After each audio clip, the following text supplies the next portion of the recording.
Capital Views is sponsored by Northrim Bank, Alaska Oil and Gas Association, ConocoPhillips, and Linden.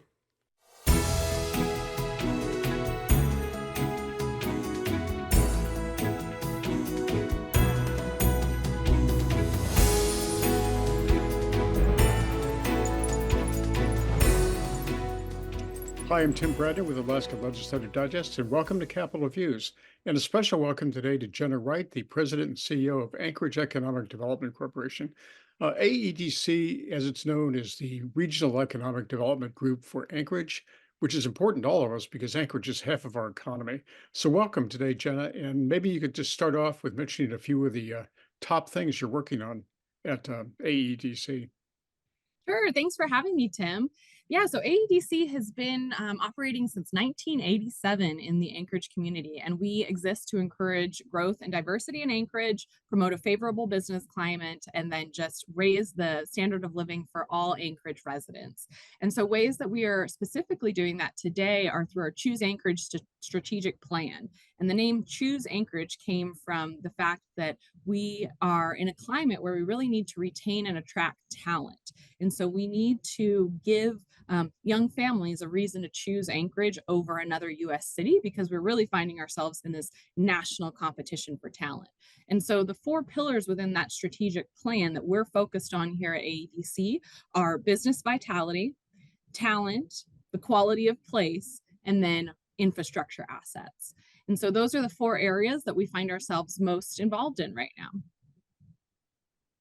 Uh, Workforce is a key issue, and I understand there's a drain of young talent, young people out of Alaska, out of Anchorage. Do you have Mhm. any recent information on that? Yeah, unfortunately, we've lost nearly 20,000 people from our working age adult population. And, Alaska has always been such a transient state where we've got tens of thousands of people coming in and out every year. But over the last decade, that delta has been negative.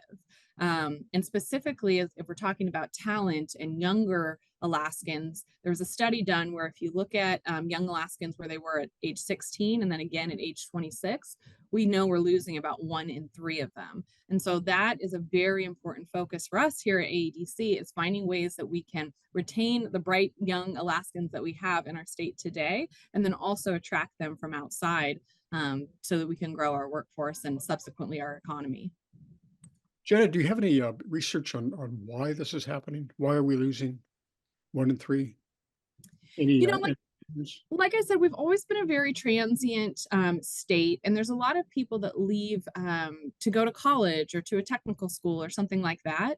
And that's fine, that's good. We want them to have different experiences, but what we're failing at is attracting them back so that they can start their career and their families here in Anchorage.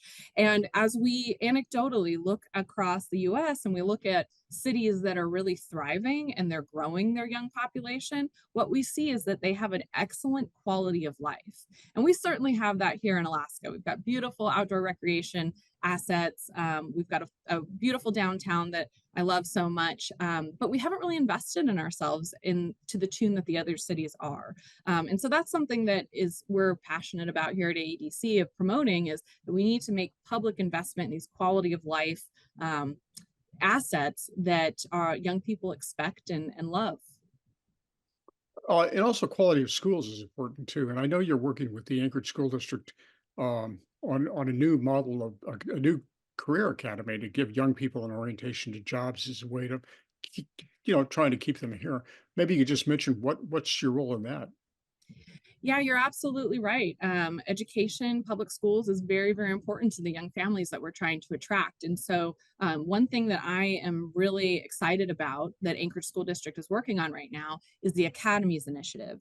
This is something that they've partnered with Ford Next Generation Learning on, and Ford NGL has gone down to the lower 48 and helped with implementation in other school districts to create this academy style of learning. And essentially, what it is that students go into a high school in ninth grade and they kind of shop around the different academies that are available at their particular high school. So, for example, you could have a high school that's got a healthcare academy, a business management academy, and let's say a transportation academy.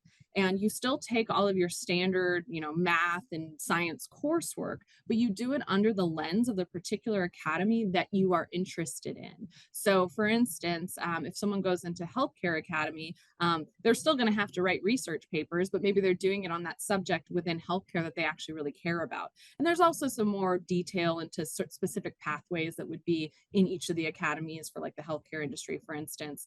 But the reason that I'm excited about it is I think that it's really going to help us retain our talent, because one of the key elements of this initiative is that the business community is tied in with the education facilities. And so you've got employers who are coming into the classroom, and then vice versa. You've got students that are going out to do externships or a day in the life of an aviation mechanic or whatever it is within their particular pathway.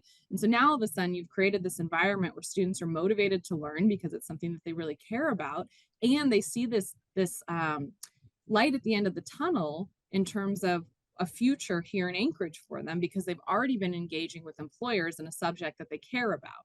So it feels to me like it's just a win-win for everyone involved: the students, the parents, the business community, and then ultimately our economy, because we're going to be retaining the talent that we need so bad. It seems to me it's a great thing for employers too, because by having students in working in work study, on the job shadowing, you get a chance to actually look at the people and have a one-on-one relationship. So it really kind of greases the skids, so to speak, into jobs for people. But is the just this Anchorage is starting this next year, as I understand. Mhm. For That's correct. Yep. It's going to launch in the 24-25 school year for the freshmen. And so this will be the year that they're kind of exploring the different academies. They're taking a course where they're going to be able to research the different ones and kind of choose what they're doing in their sophomore year. And then the intent is for it to be a phased in approach. So everyone that enters in their freshman year of high school will be introduced to the academy model going forward. Well, it's a great. There's a lot of research that shows that career and technical classes and courses, directly increase the graduation rates, and there's a lot of data that supports that. So this is a great thing, but it's also different than the old, vocational training wood shop, metal shop, because it covers a lot more occupations than were the traditional voc ed programs. Yeah. Um, And one of the ways that AEDC is supporting that is that we've been providing data directly to the Anchorage school district so that they can analyze what type of jobs are available specifically here in Anchorage, and looking at a forecast, what do we expect to need in our economy when the kids are graduating from high school 4 years from now. And so we've been supplying them with all kinds of data so that when the students are graduating, there are employers with open arms saying, hey, we've got jobs for you. And it just really creates this virtuous cycle. That's great. Well, Jenna, thanks for joining us today, and hopefully we can talk more about these things in the future. Thank you so much for having me. This was a blast.